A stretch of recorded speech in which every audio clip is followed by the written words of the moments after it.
恋爱你可以不谈，但这部不是普通爱情电影的爱情电影，你必须得看。不看到最后，你永远不知道它有多虐。戏中戏的演绎方式更是直接把整部片子的层次拉满。仅仅因为一个回眸，本不应该有任何交集的二人，怎么也不会想到，各自的人生竟会从此纠缠不清。萨拉出生于一个农民家庭，虽然家庭条件穷苦，但他却有幸能在父母的庇荫下能受到良好的教育。然而在双亲离世后，一切都变了。无处可去的他只能去当女仆，以此换得3餐温饱。他极具画画天赋，但低下的社会地位并不允许他有机会施展艺术才华，更不允许他有爱和思考的自由。除了到一定年龄就嫁给同样出身是农民的男人生儿育女，或是流落到大城市里去当妓女，他似乎没有别的路可走。然而萨拉偏偏不是那种逆来顺受的女人，甚至可以说是有些特立独行的叛逆。她试图用自己的方式抗拒命运的安排。一连8个月，萨拉每天都会来到那个危险的崖边处助力。在这期间，没有谁曾来劝过他，直到一个叫查尔斯的男人路过。男人之所以出现在莱姆镇是要向女友求婚的，起初一切都很顺利，他获得岳父的认可，很快便定下了与女友的婚约。学识渊博且彬彬有礼的谦谦君子，配上美丽大方且家境殷实的千金小姐，这本应佳偶天成。但就在俩人携手漫步到副崖上时，查尔斯留意到了独自站在堤岸边上的萨拉，一身黑衣，茕茕孑立，削瘦的背影不禁使人想要了解这女子背后的故事。他向未婚妻打听这女人是谁。Bushman have a grosser name for her. What? They call her the French lieutenant. What? The bed. Peter, I must speak to her. She could fall. she won't think she's mad. 当一个热恋中的男人会莫名其妙地在意别的女人，他生活中的一切就已经注定会走向脱轨。最终，查尔斯还是不顾未婚妻的劝阻，走过去想要劝萨拉回来。此时狂风掀起滔天巨浪，不断拍打崖岸，海水一阵阵漫过堤坝，只要稍不留神就会被海水冲下岸去。查尔斯大声呼喊着，萨拉听到了。在他回眸的一瞬间，威侧的面庞洁白光滑，没有一丝瑕疵，特别是那双眼睛，明亮却饱含恐惧。这是一个有故事的女人，却也是弥漫着危险气息的女人。在与之相对望的第一眼起，查尔斯就被深深吸引了，他总是忍不住想要打听对方的遭遇。 Tell me, who is this French lieutenant? He is a man she said to have Fallen in love with? worse than that. And he abandoned her. Is there a child? I think not. Oh, it's all gossip. 关于萨拉的传闻很多，有人说她爱上了一个不该爱的人后被抛弃，也有人讽刺地说她是娼妓。谈论她时的语气大多数都充斥着轻蔑与不屑。因为前雇主的离世，萨拉再度陷入了无处落脚的境地。牧师替她找到了一份侍从的工作，但新雇主是个刻薄又迂腐守旧的女人。听说萨拉眷恋着某个法国男人，还每天都到崖边去。她直言，如果萨拉想要得到这份工作，就不能再像之前那般到处抛头露面。因此，向往自由的萨拉无法再去想去的地方，但他还是会借着女主人外出的时候偷偷独自前往森林深处。恰巧这天热爱寻计划时的查尔斯也来到了森林里，他看到了他，在好奇心的驱使下，查尔斯一路悄悄尾随，还主动上前打招呼。 Madam, may I accompany you, since we walk in the same direction? I prefer to walk alone. May I introduce myself? I know who you are. Then Kindly allow me to go on my way alone. And please tell no one that you have seen me in this place. 面对陌生异性的热情，萨拉表现得非常冷漠，甚至可以说是拒人于千里之外。然而他越是这般惴惴不安，查尔斯便越想要了解更多。随着又一次的巧遇，二人之间的距离迅速被拉近，眼看险些被其他人发现这颇为亲密的一幕，萨拉慌张地躲了起来。查尔斯紧忙表示无需躲藏，他们又没做什么见不得人的。 No gentleman who cares for his good name can be seen with the Scarlet Woman of Life. I've heard something of your circumstances. It cannot be any great pleasure being in Mrs. Polker's employ. Why don't you leave Lyme? I understand you have excellent qualifications. 查尔斯随即提出他可以提供帮助，坦言已经听说过萨拉的遭遇，他可以帮他离开小镇并重新找份工作。可萨拉拒绝了，还说自己不会离开这里。查尔斯不理解，他以为萨拉这是在等那个法国中尉回来。 He was not worthy of you. If he returns, He will never return. I do not take your meaning. He is married. 简短的对话令查尔斯感受到这个女人的不寻常，他愈发对特立独行而又充满神秘色彩的萨拉感兴趣，丝毫没意识到自己的主动与热心已经像一缕明媚的阳光照进了对方的生活中。女主人还是发现了萨拉独自外出进入树林，等待她的又将是冷言冷语的责骂。You are a cunning, Wicked creature! May I know of what I am accused? You have been seen walking on the undercliff. Not twice, but thrice. What, pray, is the sin in that? The sin? You, a young woman alone in such a place? It is nothing but a large wood. 此时的萨拉心里隐隐感觉到，查尔斯能为自己带来改变，但究竟是怎样的改变呢？他并不能确定。但为了能逃离现在这种生活，他甘愿冒险一试。在查尔斯与他未婚妻前来串门时，作为女仆的萨拉在倒茶时偷偷塞了张纸条给对方，他在求助。How did you dare to behave in so impertinent and presumptuous a manner? How dare you do such a thing in front of Miss Freeman? I had no one else to turn to. In heaven's name do you want of me? I must tell you what really happened to me 18 months ago. I beg of you, you are my only hope. I shall be on the undercliff tomorrow afternoon and the next afternoon. I shall wait for you. 很快就来到了第二天，在决定是否赴约之前，查尔斯找到了他那位在小镇上当心理医生的朋友。他假装不经意地提起萨拉，朋友回应说那是个古怪的女人。早在10个月前，医生就给萨拉看过病，还诊断出其患有抑郁症，当即提议他到精神心理病院接受治疗，应该离开这个对他自身充满着流言蜚语的小镇。然而萨拉非但不听劝，还斩钉截铁地回应说不会离开这里。 It was as if her torture had become her delight. And she has confided the true state of her mind to no one? She has not. But if she did, I mean, if she could bring herself to speak. She would be cured. But she does not want to be cured. 查尔斯想知道这到底是为什么，于是到了第二天，他还是赴约了。萨拉缓缓诉说着那不想回忆的遭遇，那些之所以会被小镇的人唾弃的过去。 He was handsome. No man had ever paid me the kind of attentions he did as he was recovering. He told me I was beautiful. He would mock me. Lightly. I took pleasure in it. I did not know then that men can be both very brave and very false. Again recovered. He left for Weymouth. He said that he would wait there 1 week and then sail for France. I told him that I would never follow him, that I could not. But after he had gone, my loneliness was so deep. I went to the inn where he had taken a room. It was not a respectable place, I knew that at once. He was full of smiles and caresses, but I knew at once that he was insincere. I saw that I had been an amusement for him. Nothing more. Yet I stayed. My innocence was false from the moment I chose to stay. 主动献身的事情很快就传播开来，萨拉不仅被说成了是主动勾引他人，并且最后被抛弃的那个，还被安上了不遵守3从4德的标签。即便最终与那个中尉断绝了来往，可流言蜚语一旦开始了，就难以停止。My knowing that I am truly not like other women. Sometimes I pity them. I have a freedom they cannot understand. No insult, no blame can touch me. I have set myself beyond the pale. 说完这些，萨拉早已泪流满面。身后的查尔斯想上前安抚，却又碍于身份把伸出去的手给收了回来。原本当初只是对这女人产生好奇，现在看来已经不再只是同情，他的心在一点一滴地流向对方。you must leave Lyme.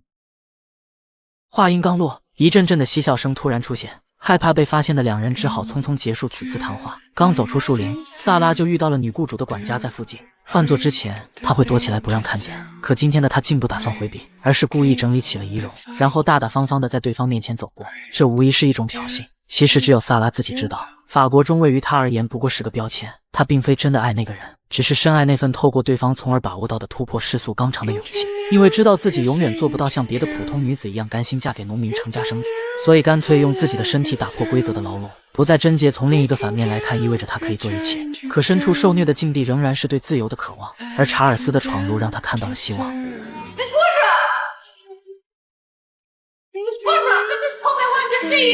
果不其然，当天晚上萨拉就被解雇，还被赶出了庄园。离开前，他从门缝中递了一张纸条进查尔斯的房间里。因为有所顾忌，查尔斯并没有按照纸条里的去找萨拉，而是转头找到了医生朋友。医生告诉他，萨拉显然是故意而为之，还说他应该被送去精神心理医院接受治疗。听到这里，查尔斯犹豫了，回想起过去那些天所看到、感受到的，他发现自己竟莫名的爱上了萨拉，更何况当下也就只有他能帮助对方。 But she is not a prostitute. Neither is she a fiend. My dear man, you are half in love with her. I have no sacred honor. Nothing improper has passed between us. I believe you. But let me ask you this. Do you wish to hear her? Do you wish to see her? 当他赶到心中地点时，映入眼帘的是萨拉娇弱无助地睡在了草堆上。察觉有人靠近，他第一反应是被吓得连连后退。当看清是查尔斯后，他转而喜极而泣地抱着对方，二人再也压抑不住之间的那份悸动，紧紧地抱在一起。恢复理智后，查尔斯意识到之间不应该再见面了。I shall never see you again. 在查尔斯的帮助下，萨拉顺利离开了小镇。不仅如此，他还特意吩咐律师朋友每个月定时给萨拉寄去生活费。本以为这样就能放下心来，从此各自安好。可不久后，萨拉却寄来了一封好些信，这让想要回到正轨上的决心再次动摇。在情感的驱使下，查尔斯还是忍不住找来到了寄件地址。两人都非常清楚此刻各自心中的期待。I thought I should never see you again. Breaking down, you're trying to count. 最终，他们还是越界了。事后，查尔斯发现萨拉竟还是处子之身，根本不是如他所说的那样。他很不解。I was the first. Why did you lie to me about the Frenchman? Does he exist? Oh, yes, he exists. I did follow him to Weymouth to the inn. As I drew near, I saw him come out with a woman, the kind of woman one cannot mistake. When they had gone, I walked away. But then, why did you tell? I cannot explain. 在这之后，无法违背真心的查尔斯毅然决定解除婚约，他要以实际行动证实自己的爱。分别前，萨拉深情地望着他说了这么一句话 Do what you will, or what you must. Now that I know there was truly a day upon which you loved me, I can bear anything. 这表明他对爱人足够理解，无论最后两人是否在一起，哪怕会被辜负，他也毫无怨言。就这样，查尔斯不顾上层社会亲朋好友的反对，不顾身败名裂的后果，非要与未婚妻分手。然而等他转过身来时，却没有等待的爱人。当赶回旅馆时，萨拉竟早已离开，这让所有人都很不解。查尔斯开始了对萨拉大海捞针般的寻找，清晨下班的女工，深夜街头的妓女，深巷、远渡，任何可能的地方，他都找遍了，可还是一无所获。但他仍然没有放弃。但事实或许就像律师问的那样，萨拉想被找到吗？查尔斯不知道，现在的他只想要寻一个回答，给自己一个被放弃的理由。在得到查尔斯的爱的同时，萨拉看到了自己破坏别人婚姻的罪恶，他意识到自己被嫉妒冲昏了头脑，以至于做出了如此羞耻的事情。所以在一夜缱绻后，他果断选择了消失。转眼来到了3年后，当疲惫绝望的查尔斯打算就此放弃时，律师却来通知终于有萨拉的音讯了。对方正为一户人家任职家庭教师。为了解开心中的疑问，查尔斯依着地址找到了萨拉。3年过去了，他的确变了许多，身上已然看不到了从前的那种无措。查尔斯尽可能的让自己表现得很平静，可没过一会儿，他还是压抑不住心中的怒火，质问萨拉当年为什么不辞而别，如今又为何突然出现。 There was madness in me at that time, a bitterness, an envy. I forced myself on you, knowing that you had other obligations. It was unworthy. I suddenly saw after you had gone that I had to destroy what had begun between us. 这样的解释显然太荒唐。曾经说过的情话一夜的缠绵，明知道查尔斯会为自己放弃一切，却还是在最后时刻离开了。听到萨拉的回答，查尔斯问出了心中一直最想问的问题 Are you saying that you never loved me? I could not say that. But you must say that! 萨拉没有否认，而是说也不能这么说。这种模棱两可的回答已然说明了一切。在这段感情中，他始终只关心自己，可能并不想愚弄或是欺骗查尔斯，只是简单的想追求自由。从法国中未处收获了抽象的爱，在这份爱的触感中找到了背离世俗的自由。而在这份自由中，他邂逅了查尔斯，借助查尔斯的感情认同，找回了摆脱羞耻感，从而重获新生的勇气。自毁与自爱在那一刻达到了平衡。 Misjudge me! It has taken me this time to find my own life. It has taken me this time to find my freedom. I called you here to ask your forgiveness. You loved me once. If you still love me, you can forgive me. I know it isn't your perfect right to damn me. But if you do still love me, I must forgive you.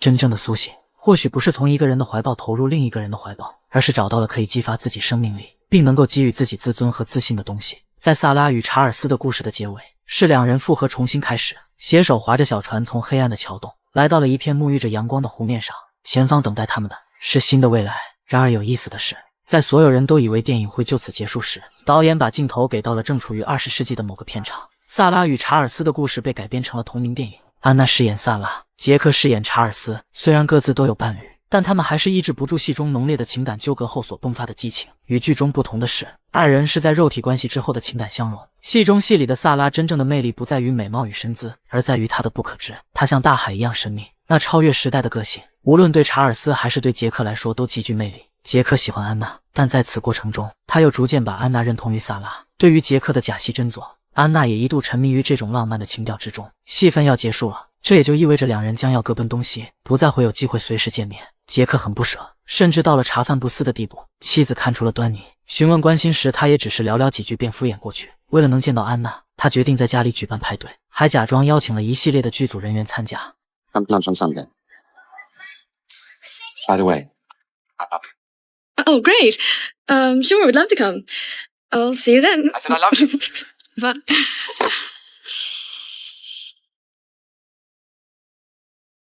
派对当天，杰克终于见到了安娜，他一直找机会与其独处，只是人多嘴杂，迟迟未能如愿。期间，安娜亲眼目睹杰克妻儿一家其乐融融的一幕，这个家此刻还是幸福欢乐的。或许是受到角色萨拉的影响，故事人物对感情的真诚坦率，令安娜对自己和麦克这段感情的走向充满迷茫。之间那所谓的爱情，或许只是一场附着于戏外的梦境罢了。当与杰克妻子直面交谈时，他忍不住说出了“我真羡慕你”这样的话。